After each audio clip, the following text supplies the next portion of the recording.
applying the principles and learning them on a deeper Sure. level. And my life changed. Yeah, the people and their ability to just bounce off each other, sometimes it just makes everything a higher level. It's just always, I mean, it's that way in studying when you're in school as well. So it's the same idea.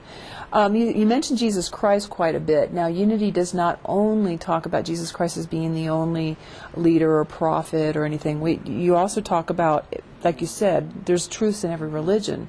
So you also talk about Buddha and Muhammad, correct? Is that true? Yes. Unity is based on the teachings of Jesus. And the purpose of Unity is to bring those teachings into manifestation in the world. But we believe that what Jesus taught was not unique to Jesus, that it's taught in all the major religions. And we think of Jesus as being the man who realized his Christ and became Christed.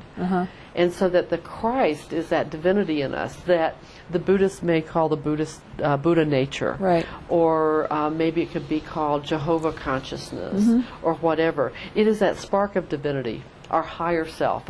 In 12-step programs it would be called our higher power. Yeah. But it's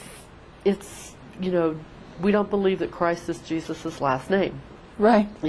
That Jesus became the Christ. But he also said that we all could. Right. So you could be Eileen the Christ, and I could be Brendalyn the Christ. And we are. When we live to those ideals that he demonstrated. Right.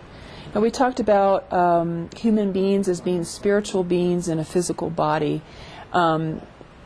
I think a lot of and you probably agree with in the fundamentalist religions, I grew up Catholic, and we were taught that basically we were a physical being in trying to become spiritual. So how can you defend that? Because that's a lot of undoing of learning, I think, for a lot of people. I mean, how can you say that we are definitely spiritual beings? I mean, what makes you feel that, or how does Unity teach that? I don't know. I don't know that any of these things can be, proven per se. I think it's a matter of belief.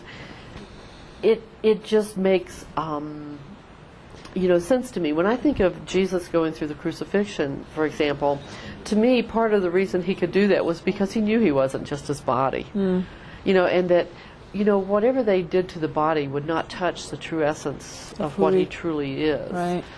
And I think that's, again, taught in so many religions that we have this part of us that I remember when my mother died, and I was at her bedside when she died, and I always thought that when you saw someone in a casket, and that they kind of looked like wax. Right. They don't look like it. I agree. It's not. It doesn't feel like the same person. And I thought that was because of the embalming process. But the moment my mother took her last breath, she looked like that. And I believe that was evidence to me of her spirit leaving her body. Yeah. And the life force leaving her body. That's a great example. Yeah. So I just think that my mom's not buried in the cemetery. I mean, her body is, but she's not there. Yeah. And you probably feel her presence as well, and that's got to be something other than the body, because the body's gone, right? Yeah. Right. She actually, it was through her dying process that I think prepared me for ministry, because I was called to a level I'd never been called to, especially in my relationship with her. And she died on October 6, 1994. I became the minister of the church on December 1st, right after that. Wow. Now, I wasn't ordained until 2000, but I've actually been the minister of the church for 7 years. Wow. So. We're going to come back in just a few minutes. So we're going to take a quick break and be back with Brendalyn.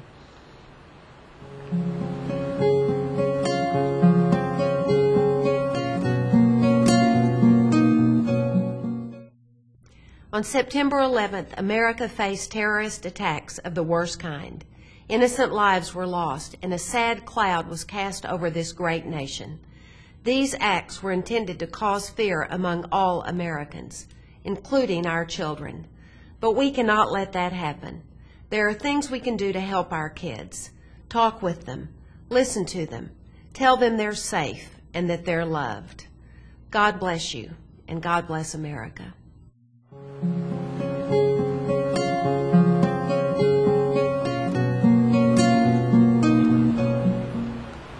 And we're back with my guest, Brendalyn. Brendalyn, the next question I have is, now we were talking about the empowerment of unity and what you believe. Do you think that we have power entirely over our lives? There's a certain amount of destiny or God stepping in? I mean, how does that work? How do we balance all of that stuff? Well, I think of my father. My father said he didn't believe in predestination. His big concern when he got on an airplane was whether or not, though, it was the pilot's time to go. I think that we have free will. Mm-hmm. And we have the power to say yes or no to whatever we do in our lives. But I believe that as we align ourselves with God's perfect will, which we believe is the highest good for all parties blessed, right, that we get into the flow of grace. We don't earn grace. We don't, it's there. It's just about us getting into that flow. And I believe that's how I guess I capture the idea of turning my life and my will over to the care of God, is to, be aligned in principle, to get out of my head and into my heart. Right.